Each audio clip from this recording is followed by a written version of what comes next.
Dans la Shoah, nous savons chanter, nous savons louer le Seigneur. Et maintenant, c'est le temps dans lequel nous allons écouter la parole du Seigneur. Merci aussi aux musiciens, vous pouvez prendre votre place. On va vous laisser quelques instants. Gloire à Dieu. Aujourd'hui, je vais utiliser mon téléphone. Et si vous avez un cellulaire, utilisez-les. On va l'utiliser pour lire la parole de Dieu aussi. Et dans cette ambiance dans laquelle nous sommes, je vais aussi vous présenter, il y a mon fils qui m'accompagne ce matin, Elias qui est ici en arrière. Tu peux juste te mettre debout. Voilà mon fils, Marvin Elias. Tu peux t'asseoir, merci beaucoup. Et aujourd'hui, ce matin, nous allons parler d'un sujet qui est très important parmi l'Église, la société. Je veux que vous disiez à votre voisin, à celui qui est à côté de vous, le changement est dans ta décision. Le changement est dans ta décision. Lorsque nous commençons à dire des choses de cette dimension, on se pose des questions. Quel est ce changement qu'on doit faire, qu'on doit apporter dans notre vie? Et 2 Corinthiens chapitre 10, verset 5 dit ainsi, nous allons lire la 10e partie de ce verset à la fin qui dit ainsi, « Et nous amenons toute pensée captive à l'obéissance de Christ. » Je le répète encore une fois. « Et nous amenons toute pensée captive à l'obéissance de Christ. » Amen. J'avais un voisin il y a très longtemps. Il fumait beaucoup. Et lorsque je sortais, je sentais, vous voyez, non? Et parfois, je lui parlais, je lui disais, mais pourquoi tu fumes trop? Mais ça, d'une cheminée, qu'est-ce qui se passe avec toi? Tu n'es pas capable, tu es trop dépendant de ça. Un petit cigarette, là, est capable de te subjuguer, de te submerger. Comment c'est possible que tu n'as pas d'autorité sur ça? Et lui me disait, écoute, c'est difficile de laisser ça lorsque tu commences. J'ai commencé depuis un très jeune âge. C'était difficile pour moi. Et c'est difficile encore. J'ai parlé à un monsieur des 60 et quelques années. Mais tout à coup, peut-être un an plus tard, je suis sorti. Et je ne sentais rien, mais lui, il était là. Plus de cigarettes. C'est curieux, hein? Je me suis approché de lui, j'ai dit, waouh! Je te félicite! L'as-tu fumé avant ou parce que tu attendais que moi je sors ou quoi? Non, j'ai arrêté ça. Pourquoi? Qu'est-ce qui s'est passé? Non, oublie ça. Je fais des examens des poumons, le docteur m'a dit, si tu fumes encore une cigarette, tu meurs. Oh. Pris la décision de finir. Et voilà. Aujourd'hui, le changement est dans notre décision. Aujourd'hui, nous allons aborder ces champs de choses. Notre société connaît de multiples problèmes émotionnels et comportementaux. Vous le voyez, vous les lisez, les nouvelles, c'est des mauvaises nouvelles. Les jeunes, les femmes et tout. Et quoi? La plupart de nos frères de l'Église vivent dans les mêmes peines que notre société. Les pasteurs sont frustrés. Amen. De voir leurs membres lutter avec les mêmes problèmes et attitudes qui reflètent davantage les gens qui semblent être des chrétiens, mais qui en fait, en réalité, ils sont devenus des parfaits hypocrites. Des vrais hypocrites. Et aujourd'hui, je vais lancer une parole. Je le lance pour que vous soyez prêts et attachez vos ceintures. Je vous l'annonce d'avance. C'est une prédication d'exhortation, mais en même temps, c'est un conseil pour nous tous. Et nous qui sommes ici aujourd'hui, nous nous condamnons à chaque fois que nous venons écouter la parole de Dieu. Amen. Et cela veut dire que lorsque tu viens ici, lorsque nous venons ici, ça ne veut pas dire que il faut que les personnes qui entendent aujourd'hui, je me condamne, comment ça, je ne viens plus à l'église. Non. On se condamne dès qu'on aborde la vérité. Si on a cette connaissance de la vérité de Dieu, on se condamne. Et on va voir pourquoi.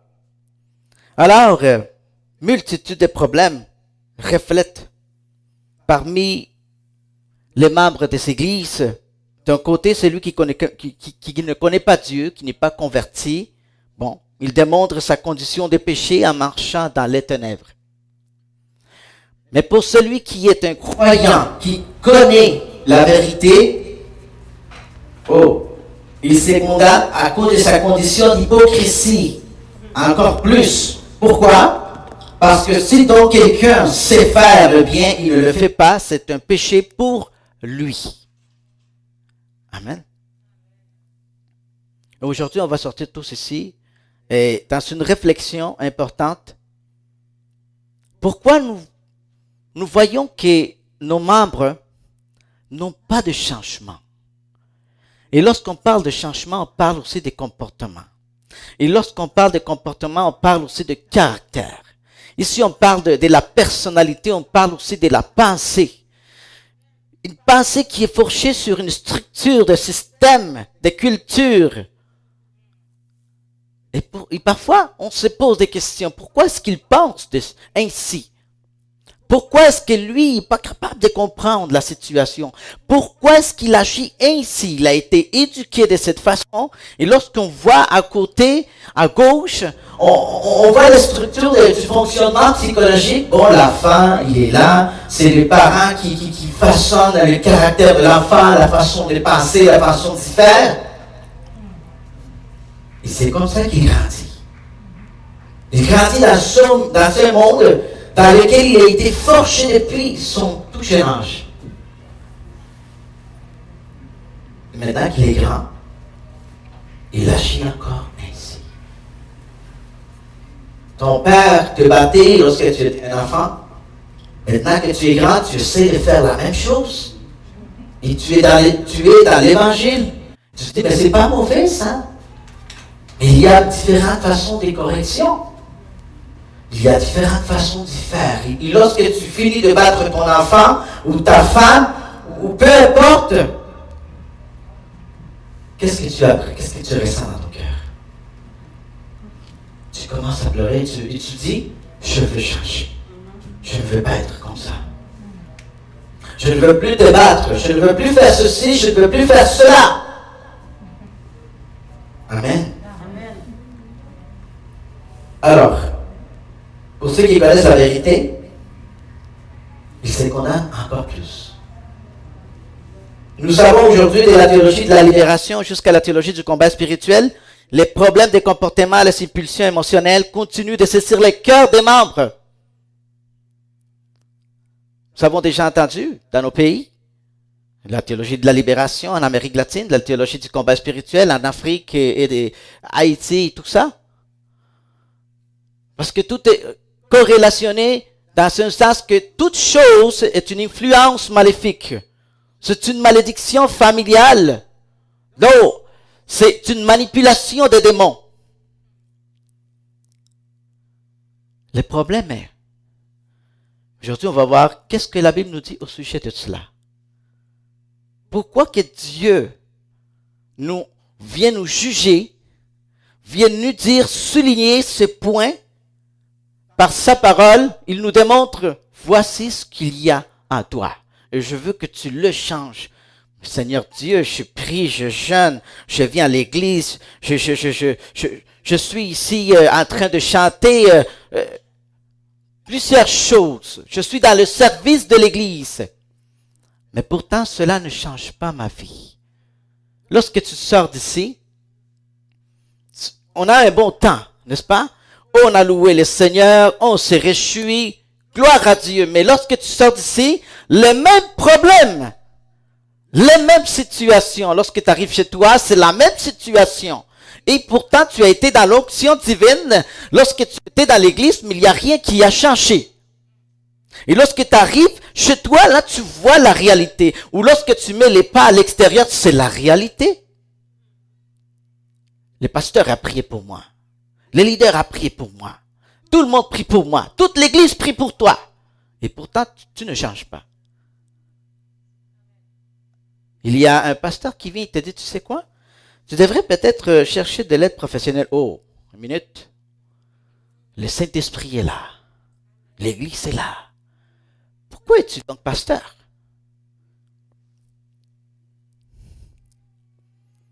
Le problème, c'est que quand on ne sait pas faire une différence entre nos responsabilités et l'œuvre de l'Esprit Saint, il n'y aura jamais de changement. Alors, qu'est-ce qui se passe avec cela? Plusieurs pasteurs de la théologie de la prospérité, puisqu'ils voient leurs fidèles, les personnes dans une situation misérable, pauvreté, ils rehaussent la valeur de l'être humain. Pour lui dire, tu es capable, tu as un potentiel, tu peux aller, tu peux pousser, tu peux marcher, tu peux ici. Et la personne, oh oui, oui, je me relève. Et ça aide dans un certain endroit. Celui qui est dans le combat spirituel de la théologie, des combats spirituels, il va te dire c'est un démon qui te manipule, c'est une influence maléfique, c'est la malédiction familiale, rationnelle, puis voilà, on te chasse le démon au nom de Jésus. Et toi tu dis waouh, amen, mais lorsque tu retournes chez toi, la même situation. Mais pourtant, qu'est-ce qui s'est passé? C'est pas mauvais d'avoir des mentors pour nous guider, pour nous orienter dans notre vie spirituelle. Le problème, c'est de devenir dépendant. Lorsque tu n'es pas capable de vivre ta propre vie chrétienne et spirituelle face à tes frères, devant la société dans laquelle tu vis, cela veut dire que tu as un problème. Amen.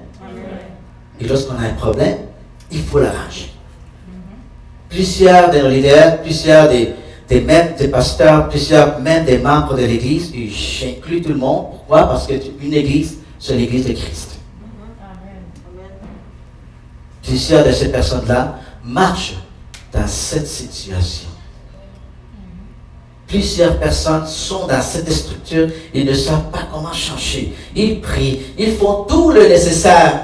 Peut-être tu as fait tout ce qui est le nécessaire, de tout l'impossible dans ta vie, mais il n'y a rien qui se passe. Et à un moment donné, tu lâches et tu dis, bon Seigneur, je pense que tu veux que je sois comme ça. C'est mon caractère, gloire à Dieu. Il n'y a personne qui veut me changer. Si Dieu ne me change pas, c'est parce qu'il ne veut pas que je change.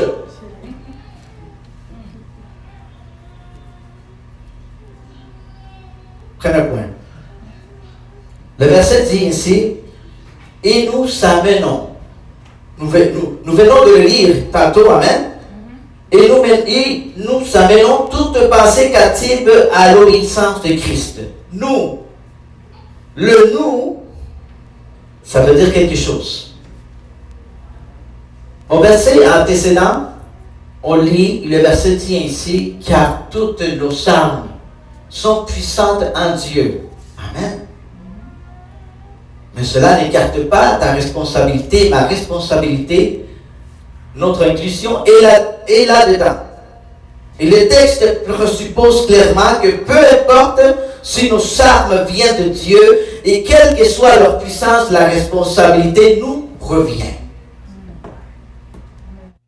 On peut donner un couteau à quelqu'un ici, mais la responsabilité lui revient à cette personne qui va posséder ce couteau-là.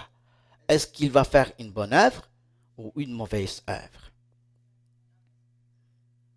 Alors, Dieu, dans sa parole, va jamais exclure la participation et nos obligations comme chrétiens croyants que nous sommes. Nous sommes des enfants de Dieu, nous avons été lavés par son sang, purifiés, sanctifiés. Vous êtes tous là, nous sommes tous ici, nous sommes des enfants de Dieu, sanctifiés, purifiés par le sang de Jésus-Christ. Et pourtant, nous marchons avec ces troubles, avec ces problèmes. Et nous nous demandons, est-ce que Dieu m'a réellement purifié? Est-ce qu'il m'a réellement sanctifié? Bien sûr que oui. Lorsqu'on voit dans la doctrine de la sotériologie du salut, Dieu te sanctifie. Sanctifie, ça veut dire qu'il te sépare du monde. Il te sépare complètement du mal. Et tu commences à marcher. Mais qu'est-ce que tu dois faire? Simplement le garder, te garder saint. Saint ne veut pas dire que tu vas rester enfermé à l'église pendant toute la semaine.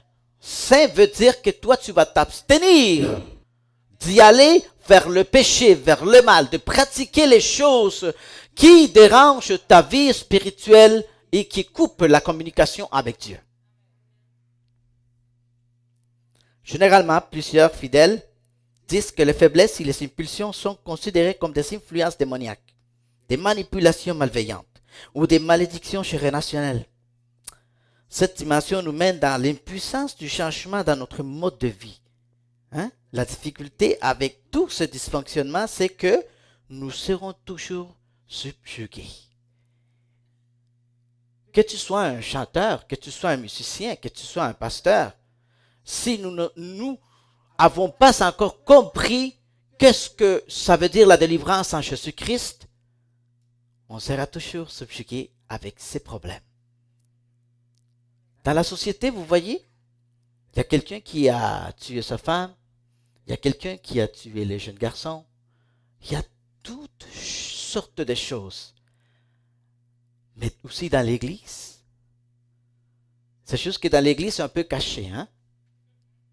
Le pasteur vient de battre sa femme, mais je dis rien parce que je suis le représentant de Dieu. Tu n'es pas le pape, hein? Ou sinon, je ne veux pas à l'église parce que je me suis harcelé ou je me suis, je ne sais pas.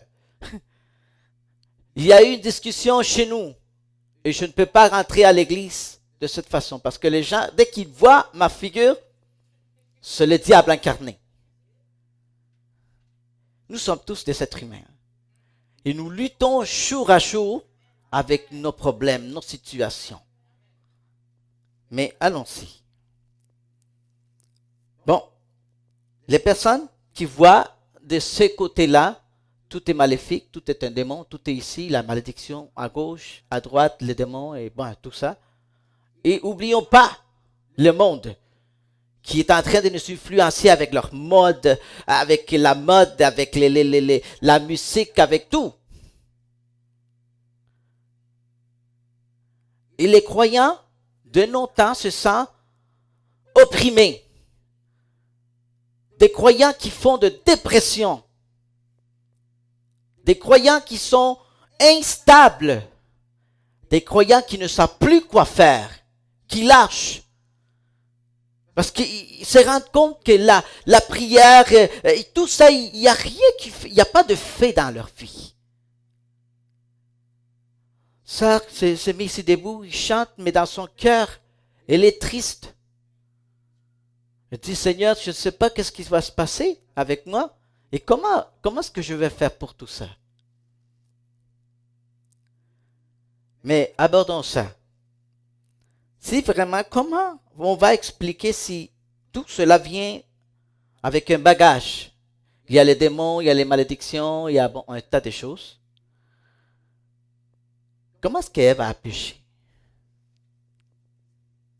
Elle n'était pas une mauvaise influence ou présence maléfique ou un problème générationnel. Elle a eu un contact direct avec les serpents. C'est un dialogue qu'elle a eu. C'est pourquoi elle a péché. On ne peut pas dire, ah oui, c'est sa génération. Quoi? Et qu'est-ce qui se passe après? Lorsqu'elle a eu un contact direct, on pourrait l'appeler aujourd'hui ainsi spiritisme, occultisme, etc. Pour ceux et celles qui veulent savoir est-ce que leur mari leur trompe ou leur femme. Est-ce que je vais devenir riche? Quel est mon futur? Et pourtant tu viens à l'église. Et pourtant tu prends la Sainte Seine. Et pourtant tu lèves ta main, tu dis gloire à Dieu, alléluia, et je me réjouis avec mes soeurs et mes frères. Continuons. Ève a péché consciemment. Il savait d'avance. Il avait une connaissance qu'il ne fallait pas manger Il a péché consciemment. Et plusieurs d'entre nous, plusieurs de fidèles, plusieurs de membres pêchent consciemment. Pasteur, c'est trop fort. Ouf, je ne sais pas. Pour celui qui est dépendant de la drogue, vous savez, pour ceux qui ont vécu ça, vous savez, c'est difficile. Le corps, là, leur demande. Mais il y a une décision à prendre. Il y a une décision à faire. Une décision qui ne leur revient pas ni aux anges, ni à Dieu même. C'est à l'être humain. Alléluia. Elle a péché consciemment. D'autre part, l'histoire de Job et l'événement de Pierre nous laisse savoir qu'il y a une certaine permission de la part de Dieu. Vous avez lu ces passages, non? C'est-à-dire qu'une permission de la part de Dieu d'être mis à l'épreuve. La différence ici, c'est que nous ne voyons pas un Job pécher par ses impulsions ou un Pierre régner Jésus par une impulsion, mais par l'avertissement préalable afin que deux prophéties s'accomplissent.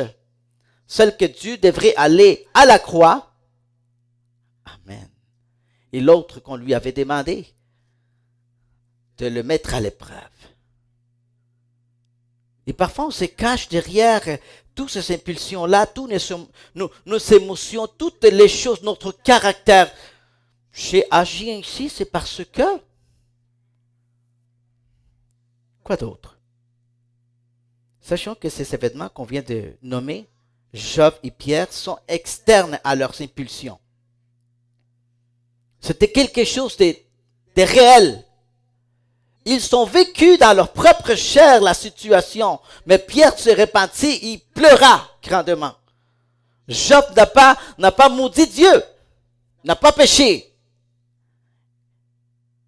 Et tout ce que nous voyons, c'est quelque chose de plus grand.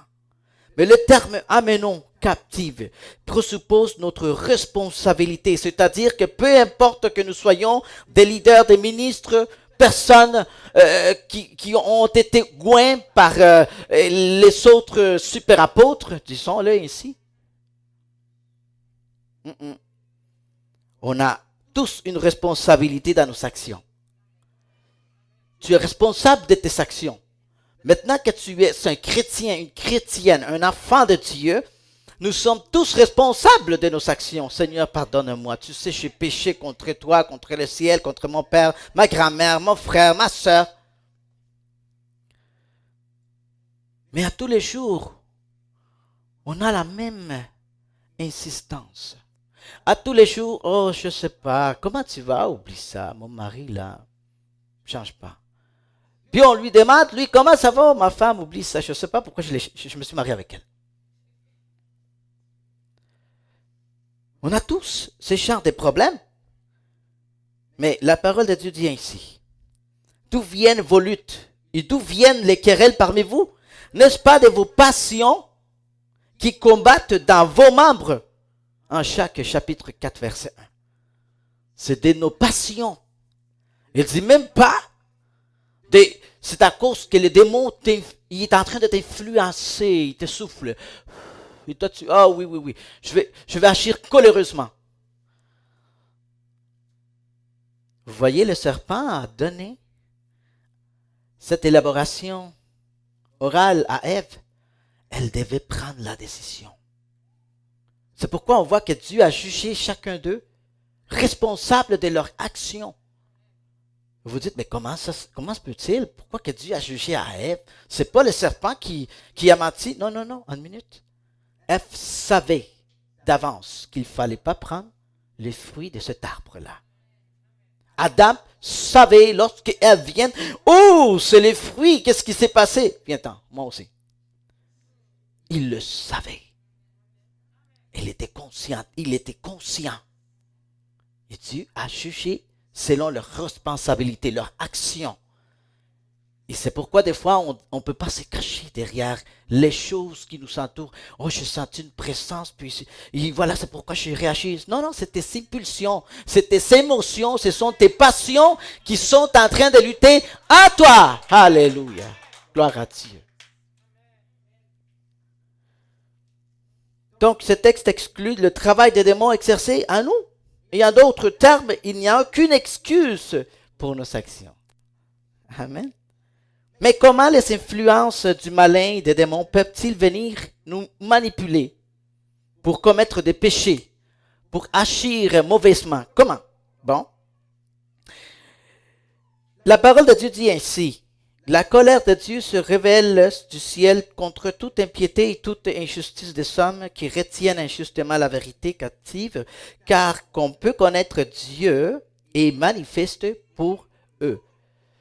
En Romains chapitre 1, verset 18 jusqu'à 30, on prend ces versets-là pour l'employer lorsqu'on a un dialogue, une discussion concernant l'existence de Dieu, n'est-ce pas? Et l'apôtre Paul explique clairement que tous ceux qui ne sont pas des croyants, ils peuvent connaître Dieu. Ils ont une connaissance à un certain endroit car Dieu leur a manifesté par la nature. Lorsque vous lisez les passages, vous dites « Waouh, c'est incroyable ça! Waouh, ça c'est fort ça! » Et beaucoup de personnes prennent ce texte pour les lancer à ceux qui se proclament comme des athées. Je ne crois pas en Dieu et qui sont toujours en train de mettre en question l'existence du Seigneur. Mais ce texte aussi, mes chers frères et sœurs, confronte le croyant. Puisque tu as la connaissance en Dieu, tu ne peux t'exclure de cette connaissance. Tu as la connaissance. Tu sais que voler, c'est un péché, c'est mauvais, parce que ça te dénigre, parce que ça engendre une tâche dans ta personnalité, parce que ça te fait du mal, parce que tu fais du mal à ta société, parce qu'il y a beaucoup de choses. Si tu sais tout cela, pourquoi le fais-tu donc? Non, c'est parce que il y a quelque chose en moi et je sens que il me bouge ma main. Wow. Tu as une décision à prendre aujourd'hui. Tu peux changer ça. Et lorsque parfois on prêche, on dit que c'est avec la puissance du Seigneur. Mais le seul problème qui existe avec nous, les frères et sœurs, nous l'Église, c'est que nous nous cachons derrière tout ce qui est la puissance du Seigneur et que ce soit le Seigneur seul qui le fasse. Et moi, je suis là. Non. Où es-tu alors? Lorsque tu as décidé de donner ton cœur à Dieu, ce n'est pas l'ange Gabriel qui est venu dire « Moi, je vais accepter pour lui ». Non, c'est toi qui as levé ta main, c'est toi qui as dit « Je veux suivre Jésus », c'est toi qui as pris la décision. Alléluia. Nous prenons la décision tous. S'il y a une dépendance en toi, tu prends la décision, tu dis « Aujourd'hui, c'est fini ». Comme ces messieurs, avec cette petite cigarette, il a pris la décision. Il a même dit à sa femme aussi, parce qu'elle a dit, fumez, oubliez ça. À un moment donné, je suis rentré chez eux, puis ouf. Mais il a pris la décision, il a dit, toi, tu vas arrêter de fumer parce que sinon, je me divorce. Je vais divorcer de toi. La femme dit, mais voyons donc, qu'est-ce qui se passe? Oh, relax, va pas trop loin. Oui, mais je ne veux pas mourir parce que même si moi je ne fume pas, je ne veux pas te voir fumer, je ne veux pas sentir la fumée ici. Prendre une décision. Ce n'est pas un croyant qui a dit cela. Pourquoi les croyants parfois ils ont de la misère, de la difficulté à prendre des décisions? Avant que tu viennes vers les pieds de Jésus-Christ, toi tu prenais des décisions. Maintenant que tu es croyant, tu n'es plus capable de prendre des décisions. Oh, je ne sais pas, peut-être un moment, laisse-moi penser. Quoi? Tu prends des décisions dans ta vie. Lorsque tu vois qu'il y a quelque chose qui t'engendre un problème, un conflit, et tu sais où est-ce que tu dois prendre une décision pour arrêter ça, tu la prends. Jésus-Christ, avant d'aller à la croix, devait prendre une décision. Et il était là. Et il a dit, Père, je ne veux pas, mais que ce ne soit pas ma volonté, mais ta volonté. Il a pris une décision. Avec ça, il nous a montré qu'il est capable, et toi et moi et nous tous sommes capables de prendre une décision. Alléluia. Bon. Dieu leur manifeste la vérité et la nature. D'autre part, ceux qui connaissent Dieu, ils n'obéissent pas à Dieu, peut leur livrer dans des propres passions et impulsions dans leur cœur. Il y a un problème avec les frères ou avec l'Église de Christ. Lorsque l'Église de Christ, le Seigneur est en train de donner, de lancer la vérité, de lui dévoiler la vérité. Mais lorsque les chrétiens n'écoutent pas, on les prend ça comme à la légère, on s'en fout. Ah bon, voyons, ça c'est lui là. Moi, je veux faire ce que je veux. Voilà, c'est pourquoi le Seigneur va te livrer dans tes passions à cause de ta désobéissance. Et lorsque tu es dans un trou, c'est là que tu vas te rendre compte, non, je ne peux pas être comme ça. Je ne peux pas continuer comme ça. C'est la désobéissance qui a entraîné la défaite du peuple d'Israël, le saviez-vous? Dieu leur a présenté, voilà la vie et la mort. Je te conseille que tu prennes la vie. Si tu fais ceci, si tu fais cela, si tu prends compte ceci, tu vas vivre. Mais mon cher peuple, si tu ne le fais pas, tu vas avoir de la maladie, tu vas devenir frustré, tu vas avoir toutes les choses que tu ne t'imagines même pas. Et parfois, nous-mêmes, on s'entraîne des mauvaises choses dans nos vies à cause de notre désobéissance. Le Saint-Esprit est là. Il est avec nous. La parole du Seigneur est le guide, l'orientation pour tout chrétien. Mais pourquoi le changement ne se fait pas? Parce que c'est une question de décision. Lorsque tu as voulu te marier, tu as décidé. Bon, il y en a des cas particuliers là, qu'on laisse à marier, c'est pas pareil, hein? Ça c'est la culture. On ne peut pas dire grand-chose. Mais là maintenant, ici aujourd'hui, on a le temps, on peut le faire, on peut réfléchir, on peut dire des choses. On prend des décisions. Il faut prendre des décisions. Parce que si on ne prend pas de décisions pour avancer, qu'est-ce qu'il va falloir faire? S'il y a quelqu'un qui est parmi nous, parmi l'assemblée, il y a un problème avec la bouche. Tout ce qu'on lui dit, il va les communiquer. Wow, c'est mieux que le journal. Il y a quelqu'un d'autre qui est égoïste. Et on prie, et on jeûne, et on chasse les démons, mais il n'y a rien qui change. Qu'est-ce qu'il faut faire dans ce sens-là? La personne, il faut qu'il apprenne à maîtriser sa langue. Ils apprennent à maîtriser ses impulsions, parce que nous, parfois, on ne maîtrise pas nos impulsions, nos émotions. On se laisse aller comme si on n'était pas des croyants, comme si on n'était pas des enfants. Oh, je sens ça et j'ai vu la femme, oh oui, je laisse ma passion. Mais tu es un enfant de Dieu, pourquoi tu laisses que la passion et cette petite chose qui peut t'entraîner dans des troubles? Tu as la décision pour maîtriser toutes ces sortes de choses-là. On peut les maîtriser. Tu es un homme, tu es une femme, tu es un enfant, tu es un jeune, tu as un caractère, tu as une décision à prendre. Ce n'est pas ta maman, ce n'est pas ton papa, ce n'est pas ta femme, ce n'est pas ton mari, ce n'est pas ta famille qui va prendre la décision pour toi, c'est toi seul. C'est toi qui vas dire, moi, à partir d'aujourd'hui, je ne veux plus être coléreux. Et lorsque la première situation se présente, oh, hein? Non. On reste tranquille. C'est un exercice, hein? Comment est-ce que vous faites pour prier? On apprend.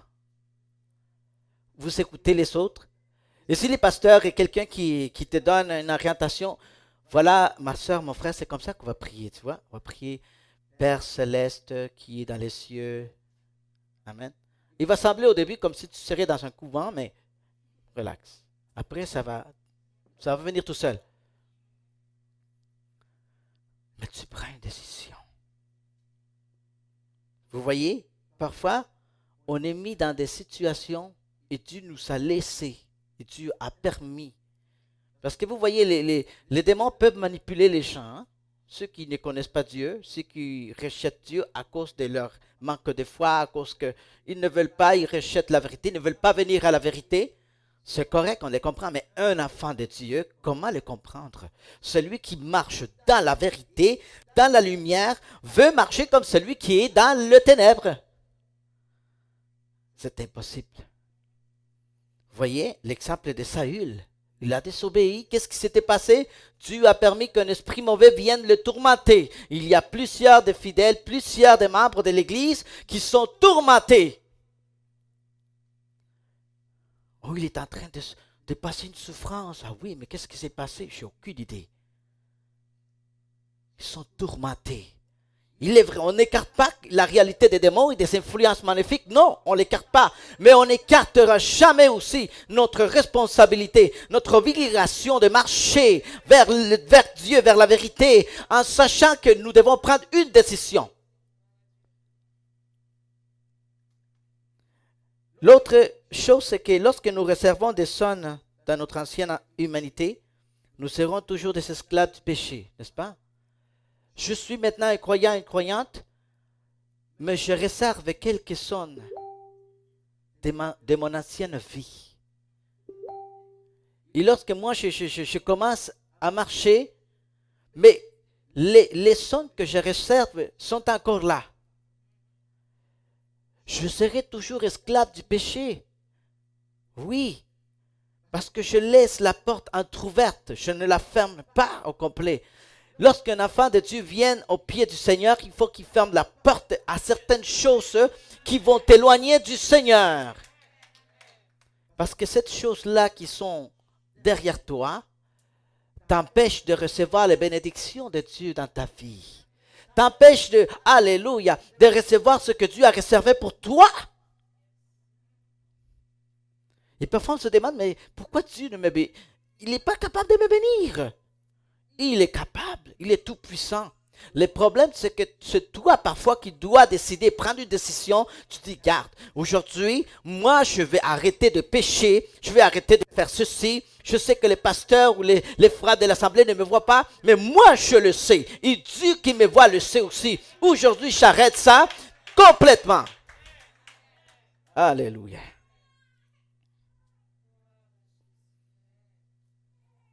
La parole de Dieu dit ici, car lorsque nous étions dans la chair, les passions des péchés provoqués par la loi agissent dans nos membres, de sorte que nous portions des fruits pour la mort.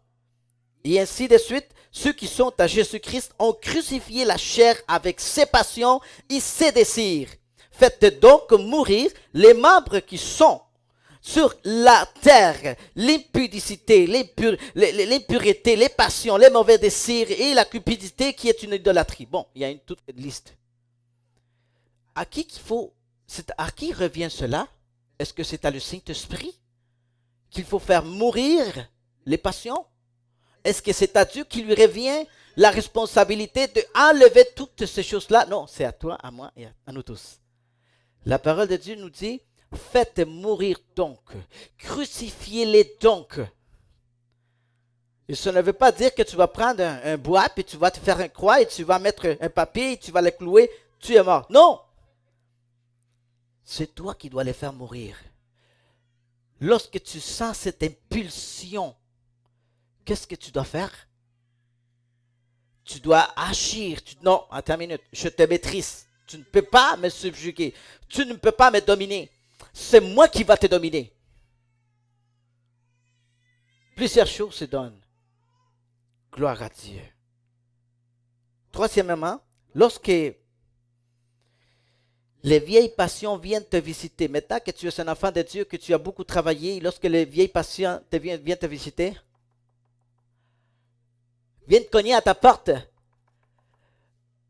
Il te fait trembler. Qu'est-ce que tu dois faire? Tu dois fuir comme l'a fait Joseph. Il y en a plusieurs des enfants qui préfèrent rester avec la femme de Potiphar. Ah oui, c'est joyeux, c'est plaisant. Non, même que tu sortes en courant toute nue, c'est bien de le faire. Parce que tu ne vas pas pécher, tu ne vas pas te laisser dominer par cela. Joseph a préféré fuir que rester avec elle. Il a laissé ses vêtements dans ses mains, il a fui. Et c'est pourquoi l'apôtre Paul nous conseille dans le Nouveau Testament de fuir aux passions juvéniles. Pourquoi? Pourquoi les jeunes? Parce que, vous voyez, un jeune est un inexpert encore dans la matière de la vie, en matière de vie. des expériences, il se laisse aller. Et lorsqu'il se laisse aller, ok, ok, je savais, oh non, je ne savais pas, oh bon. C'est là qu'il se rend compte, il a fait une erreur, il a commis une erreur, il a fait ceci, bon, il passe toute sa vie, il cherche son identité, il ne sait pas quoi faire. Mais nous qui nous sommes déjà des enfants de Dieu, on ne peut pas se permettre de commettre des erreurs de débutants. On a la vérité, on a la parole de Dieu, on a l'Emmanuel, le guide, qui peut nous orienter pour continuer. Il peut nous dire comment parler, comment nous comporter, quoi dire, quoi pas faire, comment agir dans les temps des circonstances difficiles. C'est ici. Mais la décision est à nous. Ça ne sert à rien lorsque tu as un manuel, tu achètes un TV. Puis qu'est-ce qu'on fait la plupart du monde? Ah, il sort la TV, ça c'est la manuel. Ah, laisse faire ça. On commence à y... Ah non, c'est pas bon, ça, on va appeler le monsieur. Hey monsieur, pourquoi ça marche pas ici? Regardez les manuels. Ah oui, c'est vrai. Ah, bon. Et lorsque quelques années ont passé, comment tu commences à réviser? Oh, regarde, c'était comme ça, oui. Oui hein. C'est ça que tu devais faire avant, au début. C'est ça que nous faisons tous. Parce que nous sommes impatients. Nous devons dominer l'impatience. Nous sommes presque la plupart des temps impatients. Amen. Gloire à Dieu. Il faut rester fervent dans la prière. Élie, il l'a fait, il a prié, prié, prié. Il était soumis à des passions comme tout être humain. Il était un prophète, un grand prophète. Mais qu'est-ce qui s'est passé? Il priait.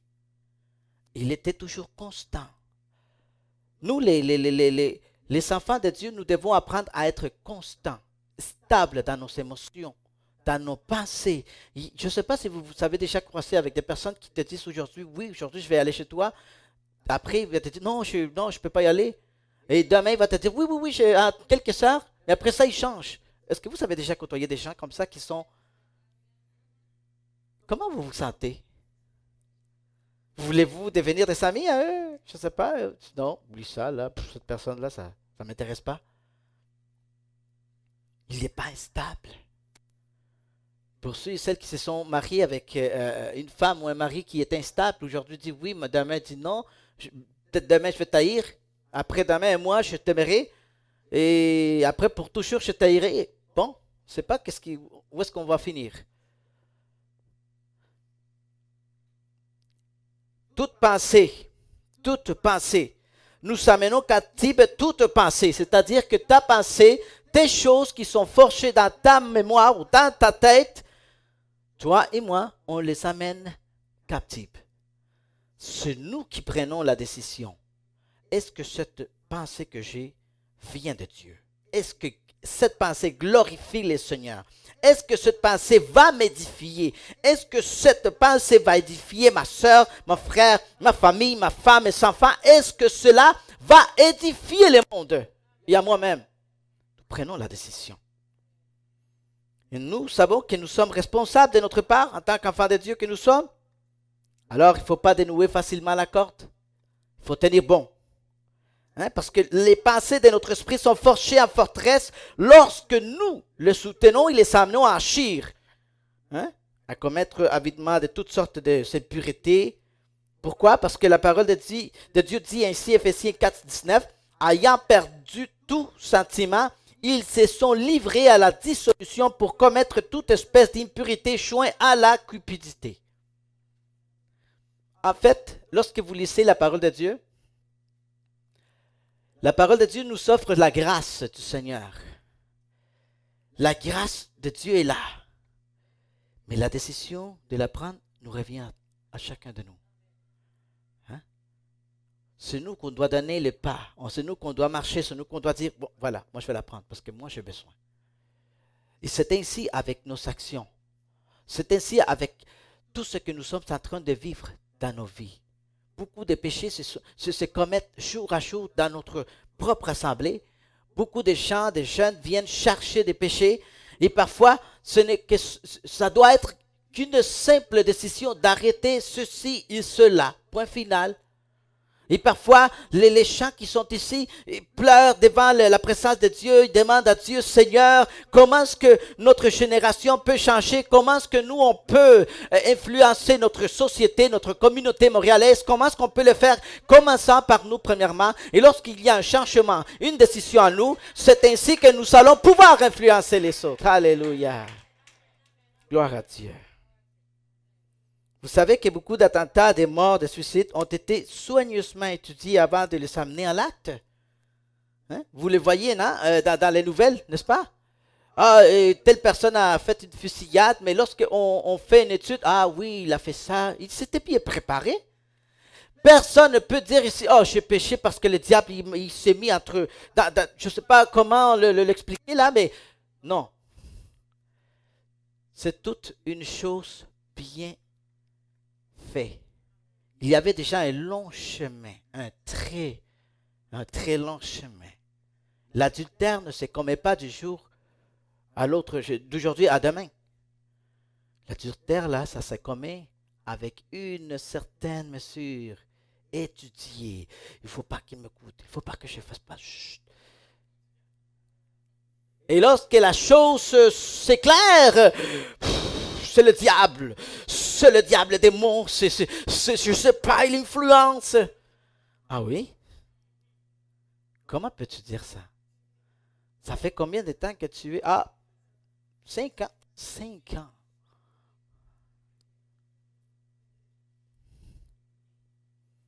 Aucune personne motivée par ses impulsions ne peut s'excuser en blâmant le diable ou les démons.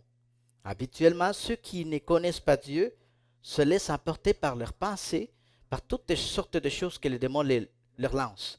Et malgré tout ça, ces personnes-là doivent maîtriser et prendre une décision. Parce que le problème que nous vivons aujourd'hui dans notre société, c'est que nous avons maintenant une génération qui n'a pas été bien éduquée, forgée dans ses émotions. Comment non, aujourd'hui, il faut laisse l'enfant, laisse-lui sortir ses émotions. Oui, mais il y a une certaine mesure, il faut qu'on l'enseigne, maîtriser toutes ces impulsions-là. Comment agir, dans quel moment il faut arrêter, dans quel moment il faut continuer. Aujourd'hui, nous avons une génération, on ne sait même pas où est-ce qu'on s'en va. Et maintenant, on voit dans les réseaux sociaux, les nouvelles, on a des problèmes. Les psychologues disent, bon, mais qu'est-ce qu'on va faire ici, là-bas? Et bon, il y a beaucoup de problèmes. Et l'Église aussi. L'Église aussi est en dedans de ces problèmes-là, dans ces paquets. Et qu'est-ce qu'on fait? Qu'est-ce qu'on doit faire? On doit prêcher la parole de Dieu. On doit leur dire, la décision te revient à toi, mon frère, ma soeur. Il faut que toi, tu commences à changer. Ce n'est pas à cause que si tu es les grands hommes de Dieu, ce n'est pas à cause que si le Saint-Esprit est à côté de toi, c'est bien beau, oui, mais c'est toi qui prends la décision de changer. Le Saint-Esprit est là pour t'aider, oui, pour te donner la force, oui, pour t'encourager, oui, pour continuer, oui, alléluia, mais tu prends la décision. Ce n'est pas le Saint-Esprit qui va te prendre dans ce perso. Wow. Non. Alléluia. Acclamez le Seigneur. Alléluia. Gloire à Dieu. Dieu est grand. Il y a deux sortes de choses pour pécher pour nous les croyants. Deux sortes. La négligence spirituelle et vivre une vie spirituelle complètement étrangère à Dieu. Tu peux venir ici. À tous les dimanches, les églises sont remplies. Mais les cultes ne doivent pas être une tradition pour toi. Les cultes doivent être un vrai culte pour Dieu. Un culte d'adoration. Un culte que Dieu va accepter à cause que tu es en train de marcher dans la volonté du Seigneur. Pourquoi? Parce qu'il y a l'obéissance de Christ. Alors, nous devons prendre nous-mêmes toute pensée captive et l'amener à l'obéissance de Christ.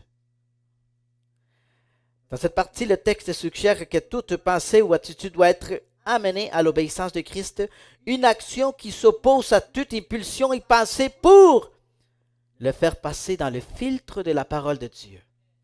Est-ce que cela est acceptable dans la parole de Dieu? Est-ce que cette attitude-là, je peux la prendre comme valable à cause que la parole de Dieu l'accepte ou non? Est-ce que mon attitude, est-ce que mon action, est-ce que mes paroles, est-ce que mon...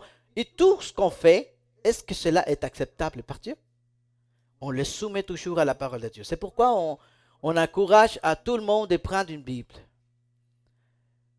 À chaque fois qu'un musulman, celui qui est dans la religion islamiste, celui qui promue fervent de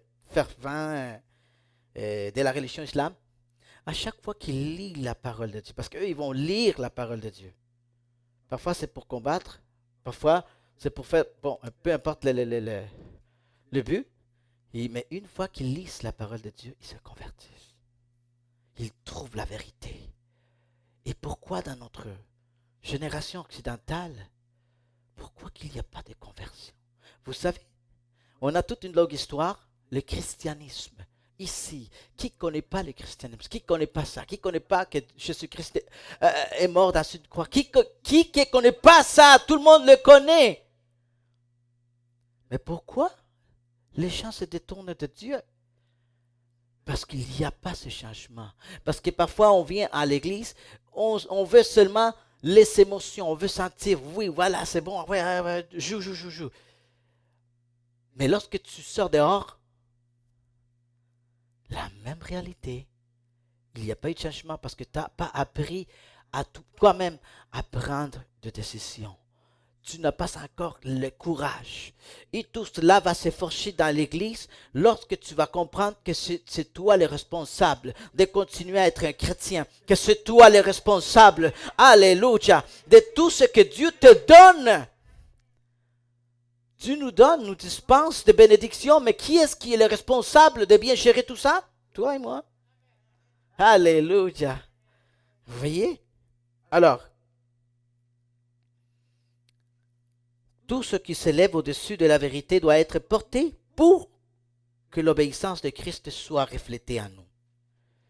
Plusieurs pensent et disent qu'il faut contrôler les impulsions et qu'il faut demander à Dieu de nous enlever nos problèmes comportementaux et toutes nos impulsions. Est-ce que vous avez déjà chanté ça?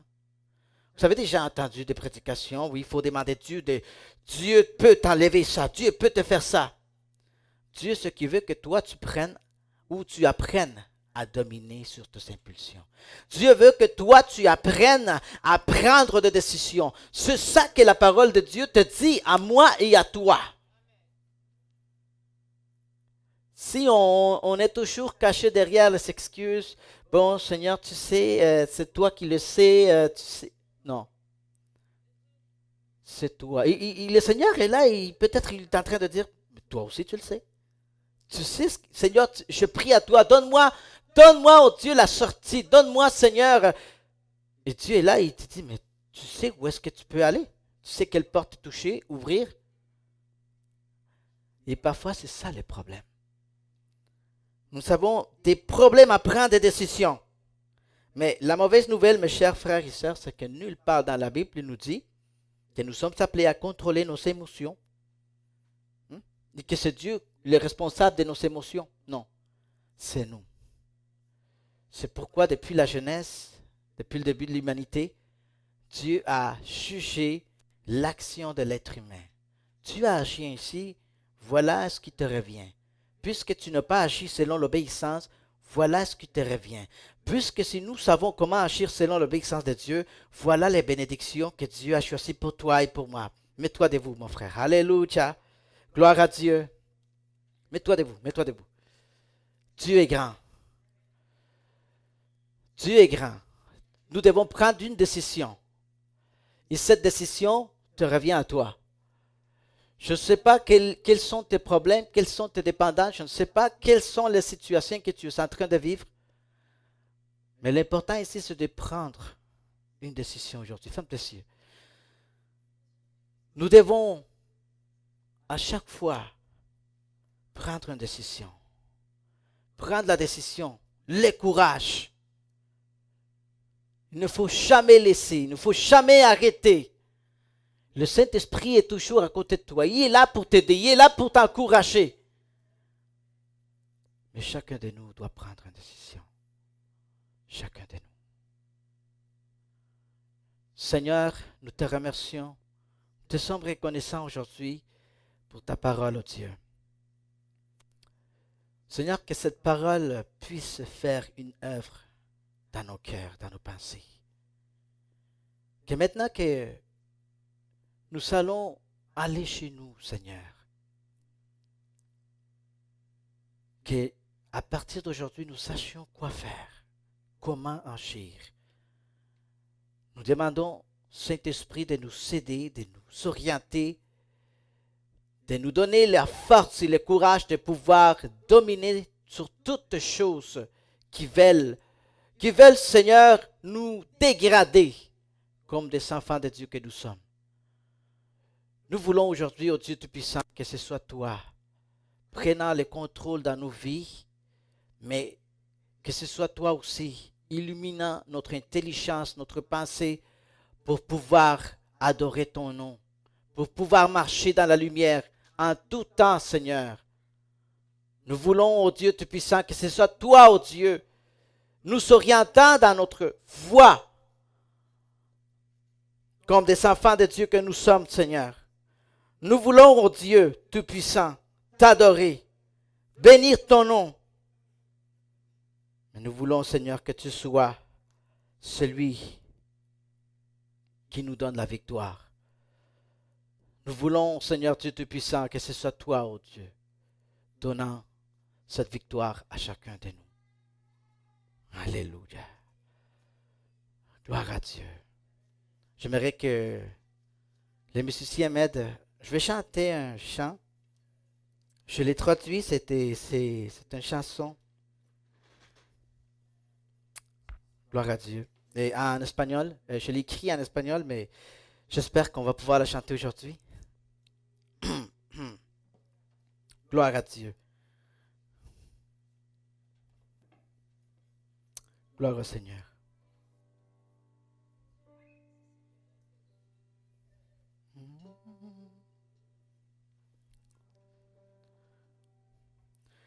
Par Jésus,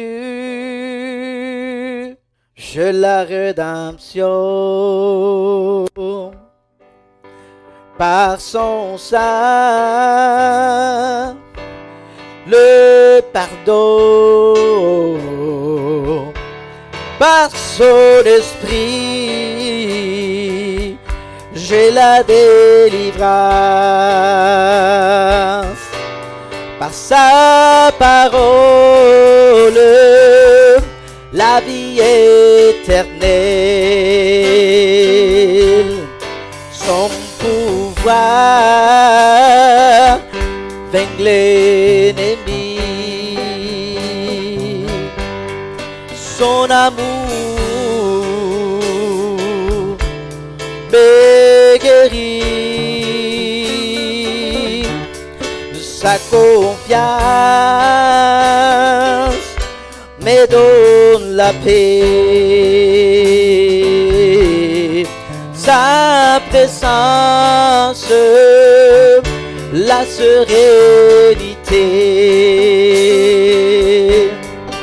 Abba Père,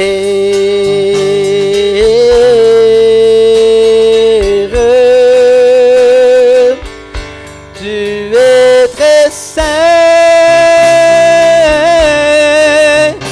oh Dieu, toi seul la gloire,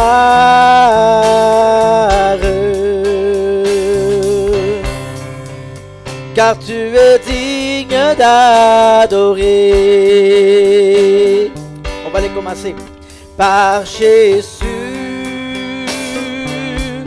j'ai la rédemption. Alléluia. Par son sang, le pardon. Par son esprit, j'ai la délivrance. Par sa parole, la vie éternelle, son pouvoir avec l'ennemi. Son amour me guérit. Oh, sa confiance me donne la paix. Alléluia. Sa